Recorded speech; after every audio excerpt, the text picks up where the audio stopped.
Avec ces images-là, donc, le président est victime de l'intolérance politique qui a pris racine dans le pays. Et c'est très dangereux que nous, acteurs politiques, nous puissions utiliser nos positions respectives. Nous sommes des leaders d'opinion. Nous utilisons cette position-là pour inoculer, pour distiller la violence et la haine à travers la population. Il est vrai que certains compatriotes n'ont pas apprécié la manière dont les choses se sont passées pendant les élections, mais je crois que chaque Congolais a le droit, en tant que citoyen, de se présenter aux élections. Monsieur Léon Kengo Adondou, en tant que citoyen congolais, avait le droit aussi d'être candidat à l'élection présidentielle. Au-delà d'être candidat, monsieur Kengo Adondou est le président du Sénat. En tant que tel, il a des engagements avec la République. Et dans une cérémonie aussi officielle, hautement officielle, qui est la prestation de serment du chef de l'État, je vois très mal comment M. Kengo, un homme pétri de valeurs démocratiques et républicaines, puisse s'absenter à cette cérémonie. Roger Miss, le représentant spécial du secrétaire général de l'ONU, était là. Donc je me demande s'il aura aussi le même traitement lorsqu'il se déplacera. Non, non, moi je crois que... Non, j'allais dans votre sens. Oui, c'est-à-dire que nous devons savoir ce que nous voulons. Qu'est-ce que nous voulons, in fine? Nous voulons que ce pays avance. Nous avons connu un passé douloureux. Peut-être que les gens qui commettent ces actes-là ne vivent pas avec nous ici. Nous avons connu une rébellion qui a laissé sur le carreau 5 millions de Congolais. Vous savez ce qui s'est passé au Rwanda quand une radio s'est mise à distiller l'intolérance? La radio d'Émile Collines. Émile Collines. Est-ce que nous, Congolais, nous savons que ce passé-là, nous ne le voulons plus ici? Nous voulons que demain... Écoutez, Jules, le Congo a 450 tribus. Autant de langues vernaculaires dans ce pays. Donc le Congo déjà est une terre de contradiction interne. Et si la démocratie est là pour essayer de tamiser cette contradiction, je crois que chaque Congolais, à quelque endroit où il doit se trouver, doit à lui-même déjà se mettre à l'esprit démocratique de tolérance. C'est important, non seulement pour la survie de la démocratie, mais également pour le développement de la nation. On ne peut pas bâtir la nation dans la violence et dans l'intolérance. Ce qui est arrivé à Paris, non seulement nous condamnons, mais également nous demandons aux autorités de la République de prendre des mesures qui s'imposent. Parce que ça a commencé avec des musiciens. Il y a de ces musiciens qui ne voyageaient plus. Des pasteurs, parce que ces pasteurs-là ont été à Kigali, ou ces pasteurs-là ont été dans un anniversaire d'un membre de la majorité. Mais écoutez, c'est leur métier. Ils sont musiciens. Si quelqu'un a besoin de leurs prestations, ils doivent y aller. Mais vous ne pouvez pas aujourd'hui vous ériger en barrière à un musicien, à un pasteur, parce qu'il ne partage pas vos points de vue. Ça, ce n'est pas bon. Vous l'avez souligné tout à l'heure qu'au lendemain de la publication des résultats partiels, le candidat Adam Bombole, qui a reconnu sa défaite, et par ricochet a félicité le gagnant de cette élection. Mais je vous dis, Jules, je suis resté avec le président Adam pendant une journée, mais je vous dis, les insultes, les propos discourtois envers sa femme, envers ses enfants, des menaces de mort des Congolais de l'étranger envers cette personnalité de la République. Nous devons savoir ce que nous voulons. Nous voulons que le Congo soit un pays démocratique. En démocratie, il y a des valeurs que nous devons promouvoir. Et si il y a des gens qui ne veulent pas que le Congo avance, c'est la République qui doit s'en charger et les mettre hors d'état de nuit. Vous êtes indignés, vous avez tous, vous donnez tous en tout cas l'impression d'être d'accord sur tout au sujet de cette agression. Alors moi je trouve un petit peu ça embêtant. Cette émission s'appelle Ça fait débat. Je voudrais qu'on ait ce débat-là. Et alors je veux poser la question à vous, qui êtes de la majorité présidentielle, François Nzekou, conseiller en plus spécial du secrétaire général de la majorité présidentielle. La réaction du gouvernement était assez timide. On convoque juste l'ambassadeur de France, et puis bon, voilà, rien. Je n'ai pas vu de la majorité une initiative du genre on fait une manifestation devant l'ambassade de France pour soutenir la deuxième personnalité quand même de notre État, ou vous mettre ensemble avec l'opposition pour faire une marche. Rien de tout cela. Alors ça va continuer. D'abord, je présente mes compassions au président Kengo Adondo, à sa famille biologique, mais aussi au Sénat qu'il préside. Pour répondre à votre préoccupation, je crois que ce n'est pas par la voie de la force qu'on va obtenir que les Congolais soient respectés à l'étranger. Moi, je crois qu'il faut d'abord qu'on essaie de voir ces problèmes vis-à-vis de nous Congolais, mais aussi vis-à-vis de l'étranger. Vis-à-vis de nous Congolais, je crois qu'une certaine classe de l'opposition veut cultiver la pensée unique.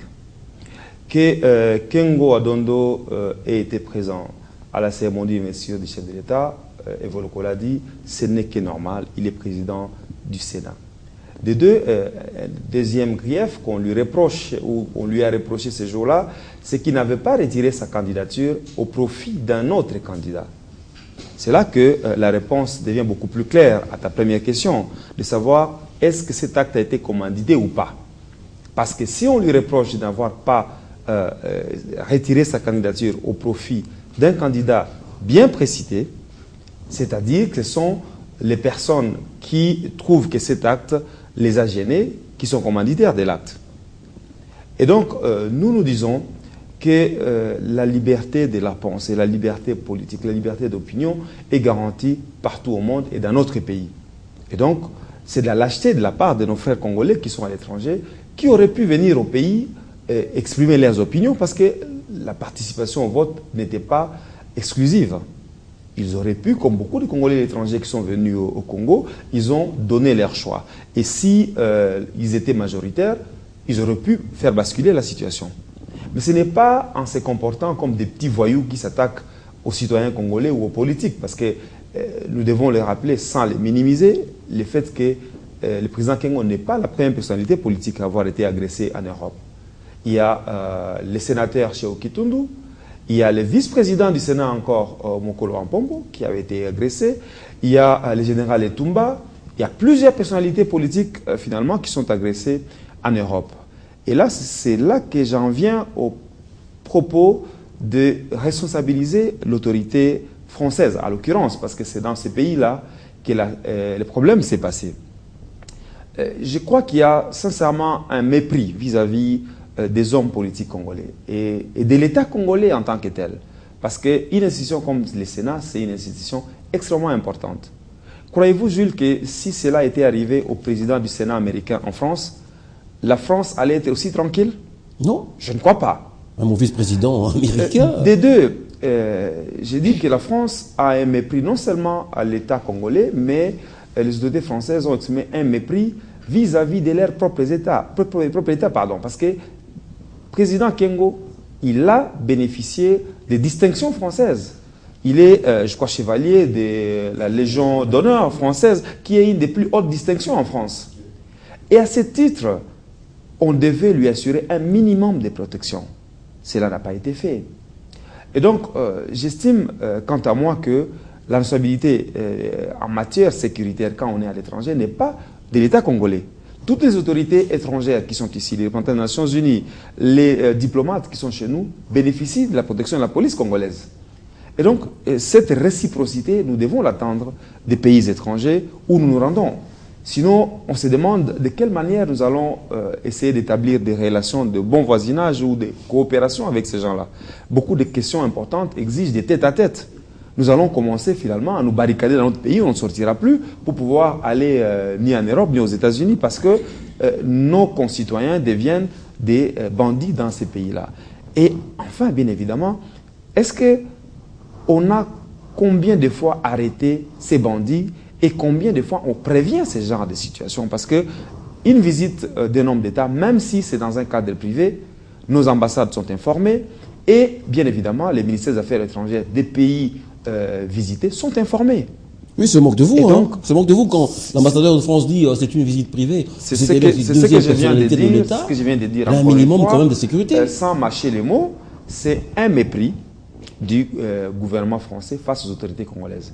Supposez un jour que un ministre français vienne en visite au Congo et que quelques citoyens français mécontents puissent tabasser ces ministres dans notre pays. Incident diplomatique, je vous le assure. Voilà. Ce que nous disons donc, nous disons que le gouvernement de la République doit prendre les décisions qui s'imposent quant à ce.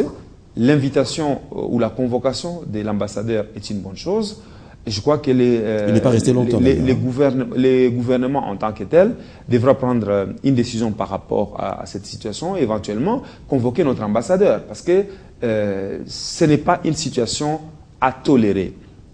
Et donc, nous disons que cette situation doit cesser, que les Congolais de l'étranger doivent comprendre que nous ne sommes pas obligés d'avoir le même point de vue. Et quand bien même il y a des revendications à faire, les autres sont venus au pays pour se battre. Ceux qui ont estimé qu'ils sont populaires, ils ont été élus. Il n'y a pas que la présidence et on n'aura pas deux présidents dans ces pays qui les sachent très clairement, mais ils peuvent se battre au niveau législatif. L'UDPS aujourd'hui, le parti cher à Tshisekedi, qui semble être bénéficiaire de cette action, est en train de glaner des sièges.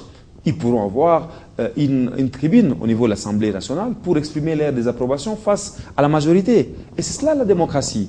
Mais nous ne croyons pas à ces actes de banditisme que malheureusement sont une minorité des Congolais, encore une fois, parce qu'il faut bien qu'on les dise. Ce ne sont pas tous les Congolais établis en Occident qui se comportent de cette manière. Ce sont souvent des personnes en situation irrégulière, des bandits qui ne vivent que des petits boulots, qui salissent finalement les noms des Congolais de l'étranger. Et donc, là aussi, les Congolais de l'étranger doivent s'organiser pour pouvoir, d'une certaine manière, maîtriser ces voyous qui sont en train de dénaturer l'image qu'ils ont. Parce qu'il y a des citoyens congolais qui sont des hommes d'affaires en Europe, qui sont des grands cadres dans des grandes entreprises et qui ne partagent pas cette opinion-là selon laquelle il faut en venir aux mains quand on pense différemment avec un autre citoyen congolais. Oui, Maria, je voudrais qu'on revienne un peu sur cette responsabilité de l'État français. Parce que, bon, vous semblez dire tout à l'heure que l'information d'agresser le président Kengo Adono serait donnée à partir de Bruxelles parce qu'il a pris le Thalys. Moi, j'ai noté qu'il a eu le temps de réserver son billet. J'ai noté qu'il a pris son vol ici. Et donc, on a su que le vol atterrissait en Belgique. Peut-être qu'effectivement, ces gens sont ici. Oui, ils ne venaient pas d'ici. Ils ne venaient pas d'ici? Non. Oui. Vous l'avez eu? Oui. Ils venaient d'où? Non. Ce que je veux dire, en allant en Belgique, ils ne venaient pas d'ici. Ils venaient d'un autre pays. Oui. Je pense ça, c'est plus grave. Oui, c'est privé. Oui. Mais peu importe, l'agression est condamnable. Mais lui-même, il dit... Oui, voilà, je pardonne. Non, Kengo pas le mal lui-même. Non, Kengo Adondo. Il faut réprimer, il faut attaquer ces gens. Kengo Adondo est catholique et pratiquant. Oui, ça c'est catholique. Oui, mais la justice existe. Non, c'est son droit de dire qu'il pardonne. Mais à mon avis, c'est une infraction. Ils ont comme c'est une infraction pénale, oui.